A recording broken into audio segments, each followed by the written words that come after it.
Olá, eu sou Cristiano Barbarosia. Estamos na Faculdade de Ciências da Universidade de Lisboa, no meio de uma aula teórico-prática de Cálculo 2, do dia 24 de março de 2020. Estamos a rever propriedades básicas, no fundo são conceitos ligados ao Cálculo 1, propriedades das derivadas, e estamos a ver os porquês de várias fórmulas de derivação. E acabamos de ver o porquê que a derivada de uma potência tem esta expressão. Vimos a justificação para n natural, para potências, para exponentes naturais. Se eu quiser ir para valores negativos de n, por exemplo,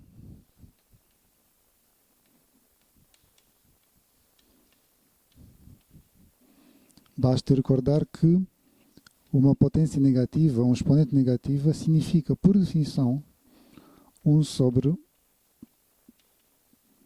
a mesma potência, a mesma quantidade a um exponente positivo. Portanto, aqui n sendo negativo, menos n é um exponente positivo. E então, se quisermos derivar uma potência deste género com um exponente negativo, inteiro negativo, basta derivarmos a inversa aritmética de uma potência com exponente positivo. Portanto, podemos fazer assim.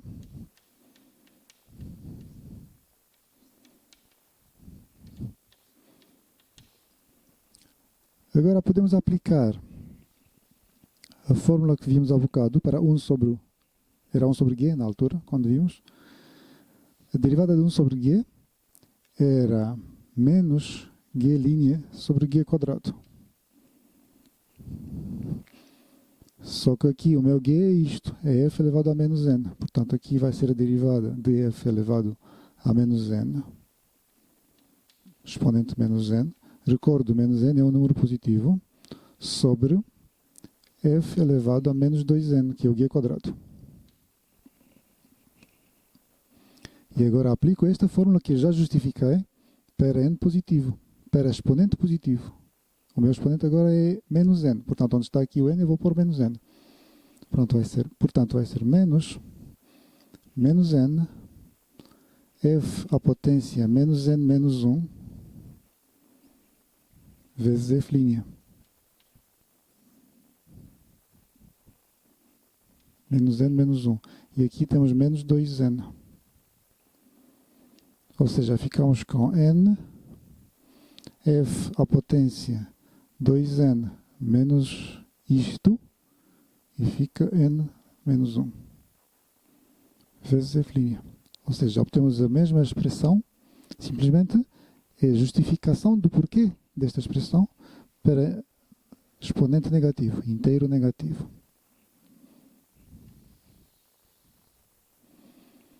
Se quisermos ir para exponentes fracionários, também podemos. Imaginemos n igual ao meio. Será que a mesma fórmula ainda é válida, a mesma igualdade ainda é válida para n fracionário, para n igual ao meio? Nós sabemos que sim, sabemos que é válida para qualquer exponente. Mas porquê? f elevado ao meio é a mesma coisa com a raiz de f. Isto é apenas uma convenção para designar a raiz de f. Portanto, eu sei derivar um exponente deste género, uma potência deste género, se eu souber derivar a raiz quadrada de uma função. O que é a raiz quadrada? A raiz quadrada é a função inversa da função quadrado. Pelo menos para argumentos positivos, porque aí temos problemas. Porque o quadrado, se nós não restringirmos o domínio de definição da função quadrado, a função não é invertível, não tem inversa. A função quadrado, se nós não restringirmos, não tem inversa. Só tem inversa se restringirmos para argumentos positivos. E eu vou deixar esta parte das inversas, das funções inversas e derivadas de funções inversas para outra aula. E então, por causa disso, Os coeficientes, os exponentes fracionários também vão ficar para outra aula. Hoje não temos tempo para isso tudo.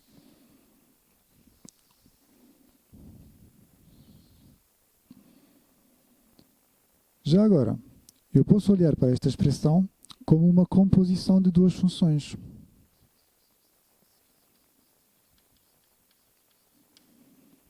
E isto é uma composição entre a função potência, com exponente n, e a função chamada f.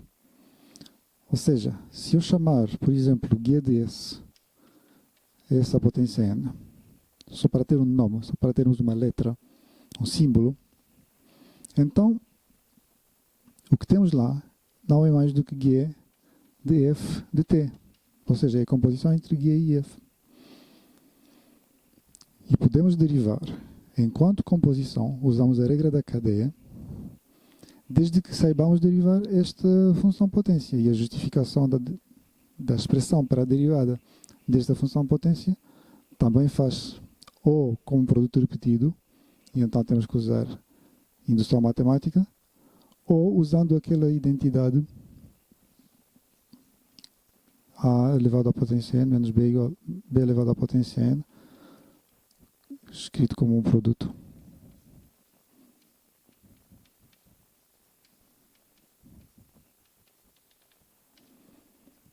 Portanto, primeiro temos que justificar esta derivada, a derivada desta expressão, e depois podemos aplicar a regra da cadeia para derivar a função composta. É a mesma coisa.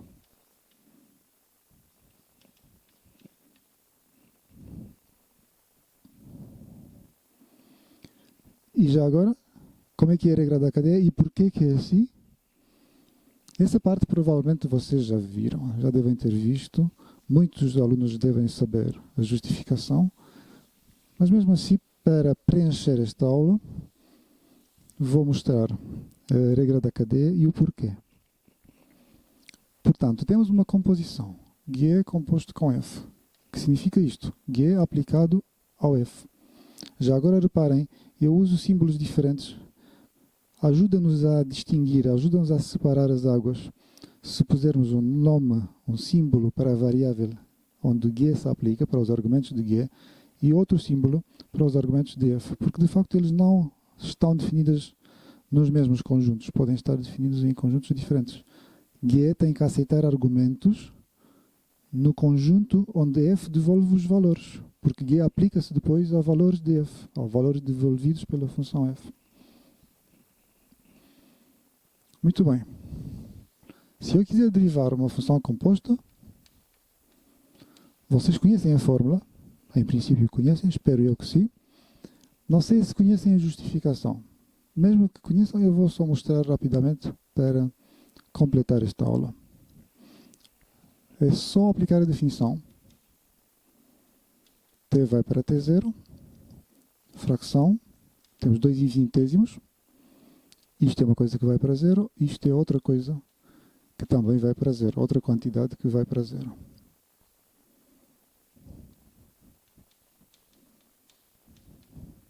Por que esta diferença vai para 0 cá em cima? Porque quando t vai para t0, f de t vai para f de t0, porque f é contínuo, e depois G neste valor converge para G neste valor, porque G é contínuo. Ok. Temos então uma fração de 2 infinitesimos. Como é que nós passamos ao limite aqui? Não dá para passar diretamente, mas é possível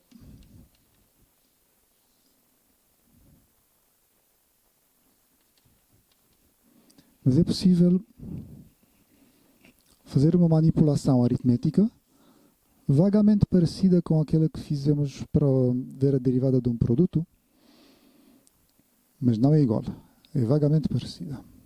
Portanto, tenho G de f de t menos G de f de t0.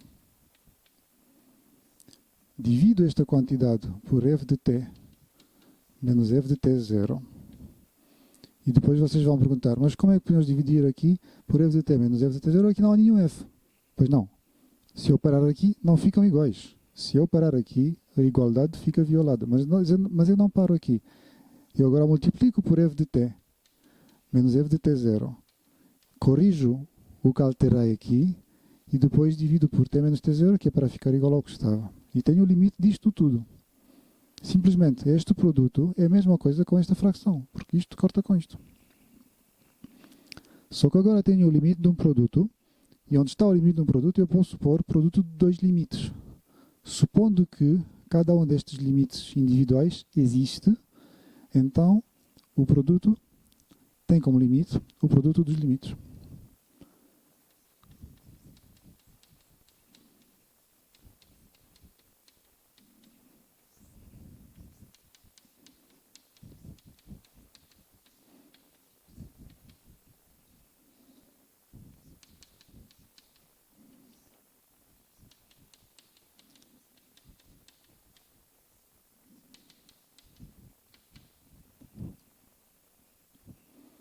E agora posso analisar cada um dos limites em parte. Podemos começar por este, que é mais fácil. Olhamos para aqui e vemos nem mais nem menos do que a definição da derivada de f. Portanto, isto é só definição da derivada. Fica f' em t0. Esta parte é muito fácil, descarta-se já. Esta parte não é tão fácil.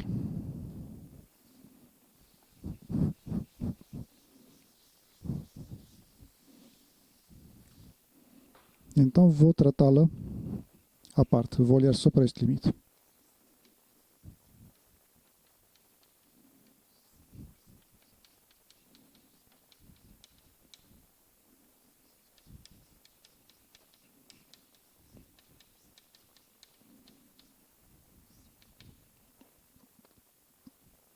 E agora posso dizer assim. Isto é uma fórmula bastante complicada.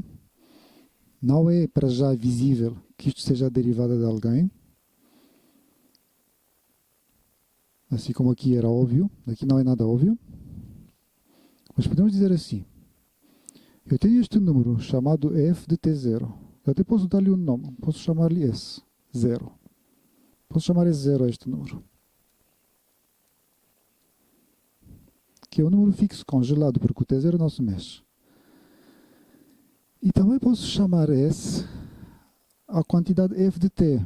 Mas ao contrário de S0, S varia. Porque S depende de t e t varia. T converge para t0. Mas mesmo assim posso chamar-lhe S, considerando que varia. E então, onde está esta fração, acabo por ter g de S menos g de S0 sobre S menos S0. E agora podemos ver porque que é útil dar nomes diferentes aos argumentos de G e de F. Os argumentos de F aqui chamam-se T, respectivamente T0, e aqui chama S e S0 aos argumentos de G. E é fácil de distinguir e é fácil de ver a correspondência. Ajuda-nos a pensar. O que nós tínhamos era assim. Limite, quando t vai para t0, desta expressão. Só que assim eu não vou manter assim, isso não faz muito sentido. Porque aqui já não há nenhum t, e nem sequer há t0. Mas o t0 não me chateia muito, o t é que me chateia. Eu digo limite quando o t vai para um certo valor, e aqui é uma expressão que nem sequer depende do t. Isto não faz muito sentido. No fundo, estou a mudar a variável. Estamos a mudar da variável t para a variável s. E então, vamos pensar. Quando t vai para t0, quando t converge para t0, o que o s faz? S é f de t. Quando t vai para t0, f de t, porque f é contínua, converge para f de t0, que se chama S0. Então, em vez de escrever aqui t tende para t0, posso escrever o correspondente desta afirmação para S. S vai para S0. Porquê? Porque quando t vai para t0, devido à continuidade de f, esta quantidade vai para esta quantidade. E agora sim, agora reconheço a definição da derivada. A derivada de G, atenção, no ponto S0. Não é em T0. Os T's não são argumentos do G. G aceita como argumentos S, não T's. E G' também. Mas, onde está o S0, eu também posso supor f de T0. E assim obtemos a regra da cadeia. A regra da cadeia fica assim.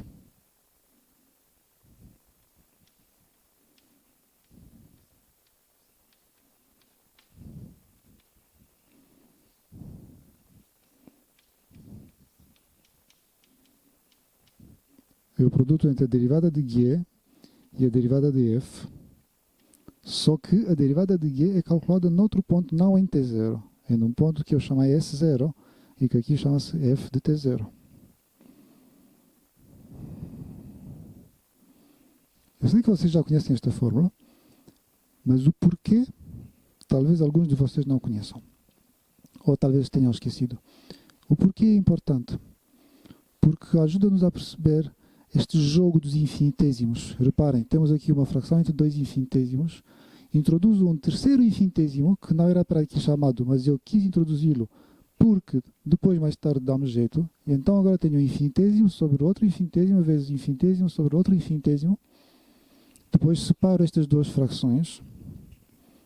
E tenho aqui uma espécie de 0 sobre 0, que é a derivada de G. Aqui tenho uma espécie de 0 sobre 0, que é a derivada de f. E fico com esta fórmula. Se nós quisermos escrever esta fórmula sem argumento, podemos escrevê-la de maneira compacta assim. G composto com f, derivado, fica igual G' composto com f, que é o que está aqui, e G' composto com f, tem f lá dentro, vezes multiplicação f'. Esta é a regra da cadeia, seja exprimida assim, de maneira mais compacta ou assim. E este é o porquê, esta é a justificação da regra da cadeia. E por hoje é tudo. Obrigado pela vossa atenção.